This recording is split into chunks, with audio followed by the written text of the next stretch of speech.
Hello everyone, this is Red Robot, and today I'm here to talk to you about something that's quite dear to my heart, and that is just what the hell happened to the Claymore. Now don't get me wrong, the Tough Break update added a ton of awesome content to the game, and a wealth of changes and rebalances to old weapons. But it's not all perfect. The latest changes to the Claymore have left a lot of us kind of scratching our heads, wondering why this weapon was nerfed so hard. The changes are as follows. The charge duration bonus, removed. Now restores 25 health on kill. The health penalty is removed and replaced with a 15% damage vulnerability while active. And these are the sad stats we're left with. Not only has Valve done away with its unique signature stat, the longer charge duration, but it's also been inflicted with the nerfs applied on all sword weapons, not to mention the nerfs to all the shields, especially the Tide Turner. First, let's have a chat about the unique stat which has now been sadly completely purged from the game, and that is the increased charge duration. Alright, I'll be the first to admit that the Claymore was like the premier, the best sword when it came to getting picks and getting things done. That increased charge duration was awesome and really allowed you to push further, get picks that you wouldn't have access to before. Now you gotta wonder, what is it about the stat that made Valve want to completely remove it? I mean, think about it. If it was overpowered, couldn't they just have given the Claymore some other downside? I mean, at this stage, it may as well be that the Claymore's been removed from the game completely and replaced with some other sword with the same model, but with completely different and awful stats. Maybe Valve recognized that the Claymore was the best sword and therefore they kind of nerfed it so hard to get people to try the other ones? That's definitely a possibility, but again, I don't see why completely removing the attribute from the game is really the proper solution. Next, I was thinking maybe the ability to charge for such long distances kind of removed one of Demo Knight's big weaknesses and maybe perhaps made the class unfun to play against with its kind of like unpredictable charge around the corner style of gameplay. But with that being said, the Tide Turner's nerfs have meant that the damage output of this weapon has been significantly decreased, so I don't see why that would be a major problem anymore. The 25 health restored on kill is such a completely strange stat. I have no idea what they were going for with.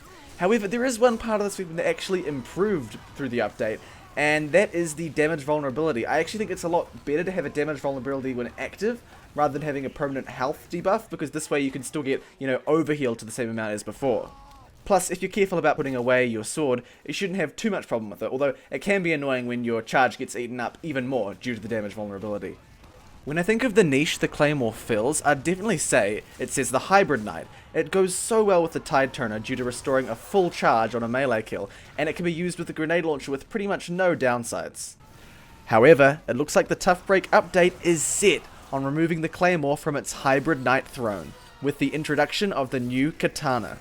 If the attraction of the new Claymore is the health on kill, then the Katana makes the weapon completely pointless.